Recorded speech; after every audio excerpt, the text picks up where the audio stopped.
Hello, welcome back to the Real World Garage. We're back today with the 64 Mercury Comet Caliente. I want to give you a brief update. I had hoped to start working on this engine this weekend, but as things would happen, and they always do, things happen the way they do in the Real World Garage, I got sick last week. Feeling a little under the weather. Nothing serious. No, it is not the pandemic. Went to my doctor, said I have an ear infection, and that he didn't want me getting all hot and sweaty and doing a whole bunch of stuff. He wanted me to take it easy for a couple days, give the antibiotics a chance to work. So I took a couple days off work, and here it is. We're on the weekend, and I really can't start pulling wrenches yet. So, but what I did last week is I came out and I had looked at the block, and I had determined that we needed to go ahead and do the cam bearings. I'll throw a picture up here real quick and let you take a look at them. As you can see, if you'll look, there's actually a chunk of the cam bearing missing, and it's actually got a small hairline crack where it is starting to spread. So that is a no-go on the cam bearings. So I said, I'm not going to pay anybody to do that.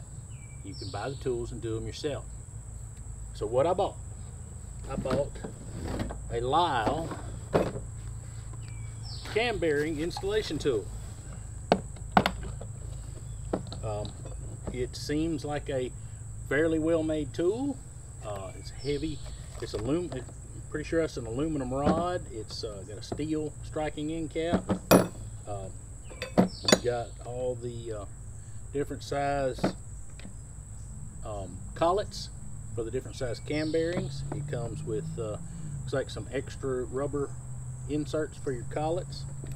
So I've got to get in the instructions and look at it. I haven't used a cam bearing tool probably in 25 years. So well, I think maybe a little bit before that when I was in trade school. I just haven't used a cam bearing tool very much. So there's not a lot to it. They're pretty easy to use, and we'll do a talk through, a review on this tool and how it works. Now, little price point. I priced this tool, same part number.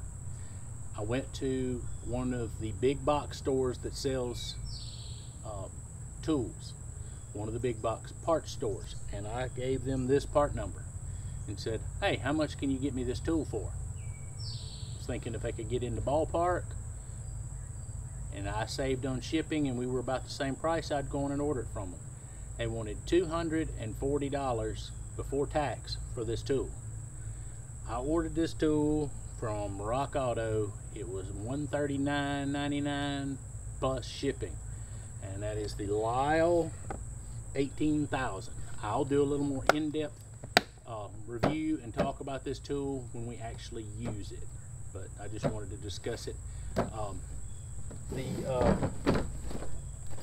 The cam bearings did come in, and I ordered more Cleveite bearings, and they came in, and as all the other bearings are, they are made in the USA.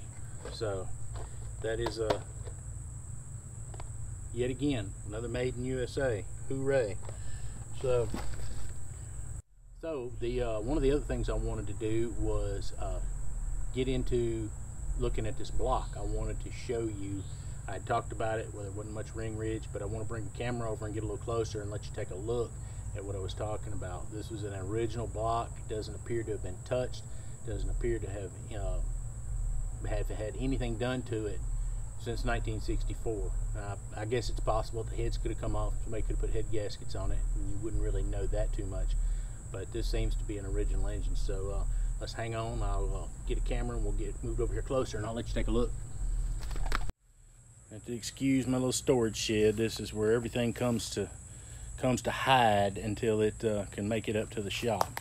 So let's take and see if we can get it turned around here. I pulled the cam out of this block so I could show you that cam bearing and how bad it was. But as far as ridge, there's really nothing much to speak of. The block has, of course, some dirt and grit in it, and that's one of the reasons I want to clean it up real good. The light surface rust and stuff.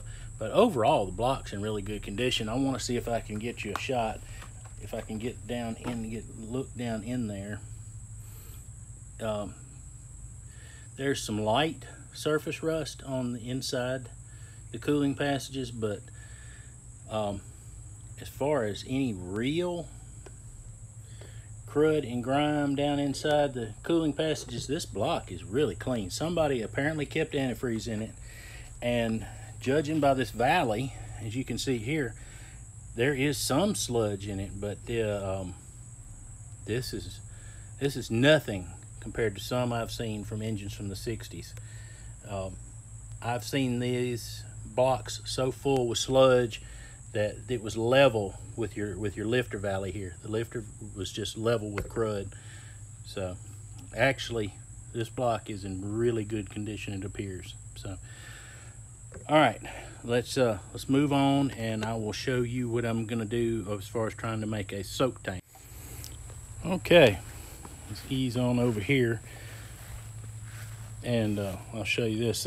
I have acquired a couple of old metal drums, and what the plan is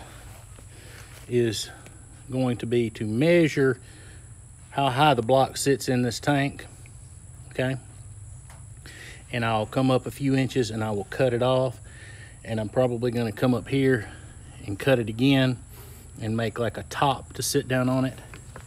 And I have purchased a heating element for a water tank, and it runs on each element is 120 volts. So I should be able to submerge the element into the water and increase the temperature of the water, and basically like boil this block with hot water and a heavy degreaser, and go ahead and get the block cleaned up really good. And when I bring it back out, go ahead and hit it with a pressure washer and blow all the passages out.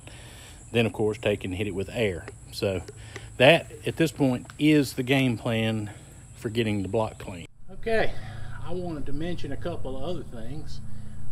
There's a couple other channels out there, actually 4 to be exact, that I want to draw your attention to. If you've never been out there and watched them before, I'd encourage you to go watch them.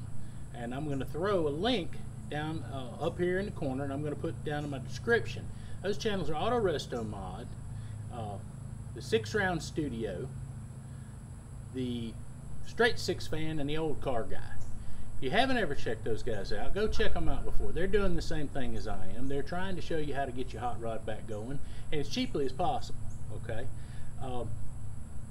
They really try to go above and beyond, do things right. They probably do things more right than I do, to be quite honest.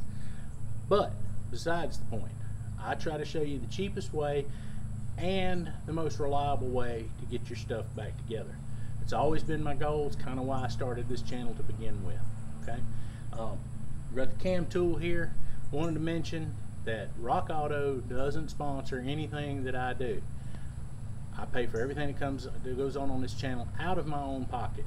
Now, if Rock Auto, if you're listening, you want to hit me up, we can talk. That's going to just about do it for today. Go out and check those other guys' channels out. They do a really good job. They're here to help you save money. Sixrounds Studio, he also does Jeeps and firearm restoration. And he has another little side thing. He builds guitars. So if any of that kind of stuff interests you, go see him, check them out. You'll really enjoy what they've got going on. And until next time, why don't you try to watch one of my other videos coming on the screen right now.